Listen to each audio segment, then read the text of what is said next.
ciidanka kumaandooska danab ee xoogga dalka Soomaaliyeed iyo qeybaha kala duwan ee ciidamada Jubbaland ayaa howlgallo qorshaysan ka fuliyay deegaano ka tirsan duleedka degmada Jilib ee gobolka Jubbada Dhexe. Howlgalladan ayaa lagu burburiyay ilaa 7 fariisimood ay ku sugnaayeen maleeshiyaadka khawaarijta, waxaana ciidamada ay gacanta ku dhigeen dhammaan agabyadii yaalay goobaha laga saaray maleeshiyaadka argagixisada. Goobaha howlgalkani laga fuliyay ayaa waxaa ka mid ahaa deegaanka Gamboole, kaas oo ay saraakiisha ku tilmaameen saldhigga ugu weynaa ee maleeshiyaadka ay ku dhuumaalaysan jireen. ciidamada ayaana sidoo kale burburiyay dhammaan saldhigyadii iyo goobihii ay ku dhuumaalaysanayeen maleeshiyaadka khawaarijta. Saraakiisha ciidamada ayaa sheegay in howlgalkani uu qayb ka yahay dadaalada lagu xoojinayo amniga, islamarkaana uu sii socon doono ilaa ay laga ciribtirayo maleeshiyaadka argagixisada ee ku dhuumaalaysanaya deegaanada Jubbaland. Taliye ku-xigeenka ururka 162 ee kumaandooska danab Cabdirasaaq Maxamed Kuusane ayaa ka warbixiyay jabkii cuslaa ee ciidamada ay gaarsiiyeen kooxda argagixisada ee gobolkooda uu sii dhacayo. waxaan joognaa deegaanka Gambaale,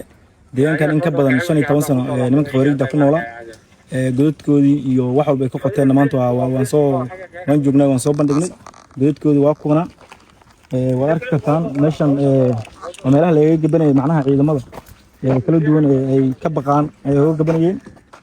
waxaan isleeyahay maanta waa meeshii markii ugu dambeysay waaye, wax god oo dambe u haray ma laha, hadduu yahay mid kor ka duwan iyo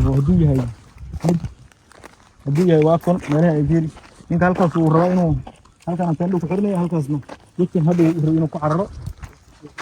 waxaan u malaynayaa maanta waa al-shabaab aragtaan 15 sano ugu dambeeyay dhulka ay ku noolaayeen, raashinkoodii iyo alaabahoodii iyo xerooyinkoodii waa aragtaa. waxaan xerada wataa godadkii waa godadka 15 sano ku jireen. marka ilaahay waxaa noo suurtageliyay inaan godadkooda aan maanta ugu galno. meel alla meesha ay galaan waa looga dabagelayaa mahadiisa oo ilaahay noo fududay inaan si nabad ku tagno. ayagana way carareen, waa aragtaan waxa la wixii qalab yaal xirdan iyo wax walba wanaagsantii.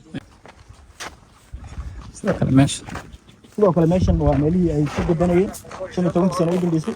halkana ninku markii wax naqlo ku cararaa oo bartaas u dhex fadhiyaa, bartaasna desanjarood iyo kanaacada iyo dhibka yuu ka gala. marka waxa ugu daran maanta aan leenahay waa nimankaas waa ciqaab ayaga ciqaabanba waxay dad u geeyaan iska dhaafay ayaga naftooda ciqaabanba. marka qof naftiisa ciqaabanta waxa uu ma tarayo. marka waxaan leenahay nimankaas yaan lagu qaldamin, waxa la wixii dhalinyarada Soomaaliyeed ay ka tirsan waxaan faraynaa inay si fiican uga soo tanaasulaan oo ay ka soo tagaan.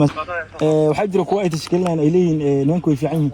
ninka meeshaas rabo inuu ku jiro meeshaas idin dambeyn doonta ninka al-shabaab galo meeshaas iyo duqeyn iyo xabad baa idin dambeyn. marka meeshan meelaha oo hadda ka guban kartaan maaha meeshan waxa maana 15 sano rag bay ku jiri, rag 15 sano ku jiri maanta way ka carareen. marka kuwaan isleeyahay macnaha oo niyada al-shabaab u taagayo bartaan idin dambeyn doonta iyo inaad gacanta ciidamada aad ku dambeyn doontaan insha Allah.